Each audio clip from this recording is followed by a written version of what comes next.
Pero kung sa UT ay Nilitaw ng guide na ako ngayon. Yan ay nasa UT pero hindi na ito makahabol. Mga beans. Kanina yung tao na kung garden. Ito, iwan ko ba? Makahabol pa kaya ito? Ito yung mga... Hindi na ako ito galing sa Pilipinas pero hindi. Hindi maganda. Yan eh. Ito na tao na kung kuan ay. Ito mo. Yung beans. Hindi maganda. Kanina di mo. Ito yung spinach lang talaga nahabasan ko. Yung mga pipino oh. Iwan ko ba? Hindi talaga maganda yung garden tayo ngayon. Hindi ko na ba nang kinukunan ng mga dahon. Ay mga damo. Ito yung aking ano eh. Mangold. Kulay ano, ang daming bulaklak ng aking. Yung ano. Kunan ko na lang yung similya sa next. Ito din akong namulaklak na yung mga beans ko na malalaki. Yung malalaking beans. Ito. yeah. Iwan ko ba? Nalimutan ko kung susi da. Yeah, may ilan-ilan akong mais dyan. Ngilan-ngilan lang. Potato. Kung ma-harvest oh, umpisa na sila. Malapit na sila mahinog oh, lalaki. Sobrang daming bunga. Ang dami kong ma-harvest ngayon. Oh, nasa ibabaw pa ang iba. Ayan oh. Yan, sobrang dami oh.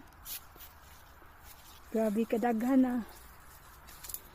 Ngayong ano, sobrang dami niyang bunga. Ang dami ko talagang ma-harvest. Ayan oh. Ito din oh, hindi ko na na-harvest. Ayan sa ilalim oh, ang daming mga red dun oh. Yan, sobrang daming bunga ay. Yan oh, nag-umpisa na sila mahinog oh. Kaya parang dry yung iba kasi parang walang tubig ay. Ayan. O tingnan nyo, dito oh, ang kapal din ng bunga oh. Ang kapal ng bunga. Ang dami talaga. Yan oh. Sa taas pa yung iba ay. Oh.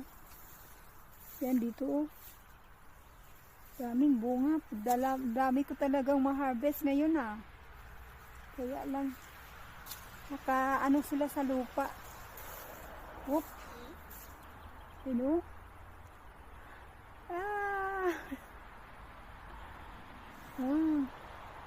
Ilang kilo kaya to? Taas ah. Ang mukha ko. Sa taas. Sobrang daming bunga ngayon eh. Ayan. Gabi na. Anong oras na? Nag-aalas 9 na.